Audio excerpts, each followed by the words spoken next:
এজন্য ভাইরা আমার, হালালের মধ্যে আল্লাহ বরকত দিবেন, হারাম যতই দেখেন বরকত নাই। হযরত আবু হুরায়রা রাদিয়াল্লাহু তাআলা আনহু, উনি নবীজির কাছেই থাকতেন, উনি খুবই ক্ষুধার্ত। তো নবীজির কাছে থাকতেন। একদিন উনি এত ক্ষুধার্ত, হযরত আবু হুরায়রা, উনি মাঝে মাঝে ক্ষুধার যন্ত্রণায় হযরত আবু হুরায়রা রাদিয়াল্লাহু আনহু মাঝে মাঝে উনি অজ্ঞান হয়ে বিভিন্ন রাস্তায় পড়ে থাকতেন। অনেক মানুষ মনে করতো মনে হয় মির্কির রোগী, এই মনে করত, কিন্তু আসলে ওনার ক্ষুধার যন্ত্রণায় উনি রাস্তায় পড়ে থাকতেন। একদিন এই পরিমাণ ক্ষুধার্ত, নবীজির কাছে বললেন, নবীজি আমি খুবই ক্ষুধার্ত। আল্লাহর নবী ঘরের মধ্যে খোঁজ নিলেন কিছু খাবার আছে নাকি। খোঁজ নেওয়া জানা গেল হ্যাঁ, এক গ্লাস দুধ আছে। নবীজিকে একজন সাহাবী হাদিয়া দিয়েছেন।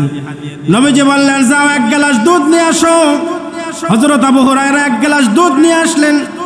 হযরত আবু হুরায়রা মনে করেছেন নবীজি মনে হয় আমাকে দুধ খাওয়ার অনুমতি দিবেন, কিন্তু নবীজি এই কথা না বলে নবীজি আমাকে বললেন, আবু হুরায়রা দেখো আমার মাদ্রাসা দারুস সুফার মধ্যে কেউ আছে কিনা।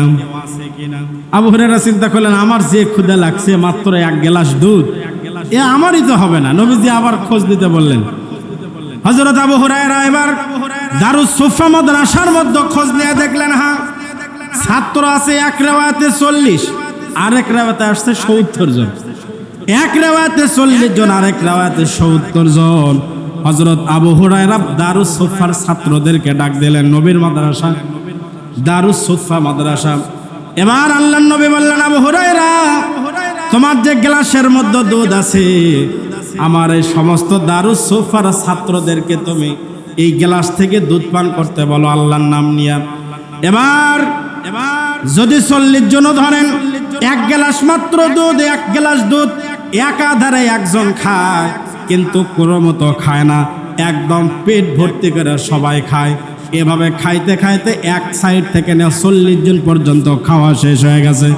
আল্লাহর নবী বললেন, আবু হুরায়রা আর কে কে বাকি আছেন? হযরত আবু হুরায়রা বললেন, ইয়া রাসূলুল্লাহ আমি আর আপনি বাকি আছি, আর কেউ বাদ নাই। নবীজি বললেন, আবু হুরায়রা এবার তুমি আল্লাহর নাম নিয়ে দুধ পান করো।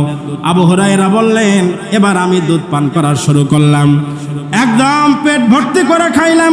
নবীজি বললেন, আবু হুরায়রা আবার খাও। আমি আবার খাইলাম। নবীজি বললেন, আবু হুরায়রা আবার খাও। আবু হুরায়রা বললেন, নবীজি আমি আর খেতে পারবো না, আর এক ঢোক যদি খায় আমার গলা দিয়ে আমার দুধ বের হয়ে আসবে।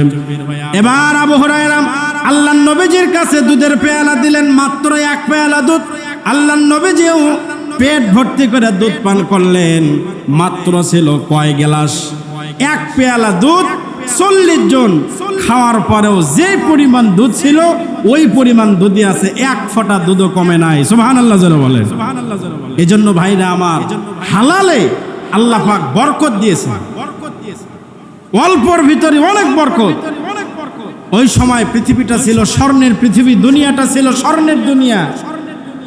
আর এখন খুন খারাপি, ধর্ষণ, কত দুনিয়াতে কোন খারাপ কাজ, শুধু ইহুদি খ্রিস্টানরা না, আমরা মুসলমান না কোন খারাপ কাজটা আমরা বাদ দিচ্ছি, একটাবার খেয়াল করেন। সম্মানিত সদস্যবৃন্দ যারা আছেন, আপনারা আপনাদের টাকাগুলি আপনারা মেহেরবানি করে দিয়ে দিবেন। এই জন্য ভাইরা আমার, আমাদের উপর যদি আমরা আল্লাহর বরকত পেতে চাই, আল্লাহর রহমত যদি পেতে চাই, তাহলে আমাদের যত প্রকারের গুনাহ আছে, এক কথায় যত গুনাহ তত বরকত কম। যত গুনাহমুক্ত হব তত আল্লাহর পক্ষ থেকে রহমত বরকতের দরজা খুলে যাবে। হযরত আবু হুরায়রার আরেকটা কথা মনে হলো, এই 2-4 মিনিটে শেষ করে দেব। হযরত আবু হুরায়রা রাদিয়াল্লাহু তাআলা আনহু বলেন, নবীজি আমাকে একদিন একটা খেজুরের, ছোট্ট একটা খেজুরের পাত্র দিলেন, একটা থলে দিলেন, খেজুরের থলে। আমি ওই খেজুরের থলে নিলাম। নবীজি বললেন, আবু হুরায়রা তুমি এই খেজুরের থলে নিয়েছো, এখান থেকে তুমি নিজে খাবে, আল্লাহর নাম নিয়ে শুরু করবে খাওয়া, এবং তোমার আশেপাশে যারা আছে তাদেরকেও খাওয়াবে। হযরত আবু হুরায়রা চিন্তা করলেন, এই থলেতে আর কি পরিমাণ আর খেজুর থাকতে পারে, হয়তো কয়েকটা খেজুর আছে। হযরত আবু হুরায়রা খেজুরের থলে নেওয়ার পরে ওই খেজুরের থলে নিয়ে নিজে খায় এবং আশেপাশে যারা আসে তাদেরকেও খাওয়ায়। এইভাবে খাওয়াইতে খাওয়াইতে নবীজির যুগ শেষ হয়ে গেছে, কিন্তু থলের খেজুর শেষ হয় না। সুবহানাল্লাহ বলেন। আর একটু জোরে কি বলা যাবে? সুবহানাল্লাহ। নিজে খায় শেষ হয় না, নবীজির জামানা শেষ, কিন্তু এই যে ছোট্ট একটা ইয়ের ভিতরে, থলের ভিতরে খেজুর শেষ হয় না। হযরত আবু বকর রাদিয়াল্লাহু তাআলা আনহুর জামানা 2.5 বছর গেছে, কিন্তু তার এই ছোট্ট থলের খেজুর শেষ হয় না। নিজে খায়, যাকে পায় তাকেই খাওয়ায়। এরপরে দ্বিতীয় খলিফা হযরত ওমর রাদিয়াল্লাহু তাআলা আনহুর 10 বছর গেছে, এই 10 বছরেও দেখে না, শেষ হয় না। তৃতীয় খলিফা হযরত ওসমান রাদিয়াল্লাহু তাআলা আনহুর জামানায় 12 বছর এই থলে থেকে মানুষকে খেজুর দিয়েছে, কিন্তু এক ফোঁটা খেজুর তো কমে না। নবীজি বলে দিয়েছে, খেজুর দিবা তবে দেখবা না নিচের দিকে তাকায়া কয়টা খেজুর আছে। এই যে দিচ্ছে খেজুর, কিন্তু যখন বিদ্রোহীরা যারা বিদ্রোহী করে, যারা হযরত ওসমান রাদিয়াল্লাহু তাআলা আনহুকে যখন তারা অন্যায়ভাবে যখন শাহাদাত বরণ করলো, সঙ্গে সঙ্গে থলের খেজুরগুলো ওই যে বন্ধ হয়ে গেল, আর খেজুর আর হয় না। এক যুগ না, প্রায় 2 যুগ। হযরতে ওসমান রাদিয়াল্লাহু তাআলা আনহুর 12 বছর, হযরত ওমরের 10 বছর, হযরত আবু বকর সিদ্দিক রাদিয়াল্লাহু তাআলা আনহুর 2.5 বছর, প্রায় 2 যুগের বেশি ধরে ছোট্ট একটা খেজুরের থলি থেকে এত হাজার হাজার মানুষ খেজুর খাইছে, কিন্তু শেষ হয় নাই। কিন্তু যেই মাত্র হযরত ওসমান রাদিয়াল্লাহু তাআলা আনহুকে শাহাদাত বরণ করা হলো, সঙ্গে সঙ্গে খেজুরের তলার খেজুর কি হয়ে গেল? সঙ্গে সঙ্গে বন্ধ হয়ে গেল। এজন্যই যখন দুনিয়াতে অন্যায়ভাবে কোনো কিছু ঘটে, আল্লাহ পাক সঙ্গে সঙ্গে রহমতের দরজা বন্ধ করে দেয়।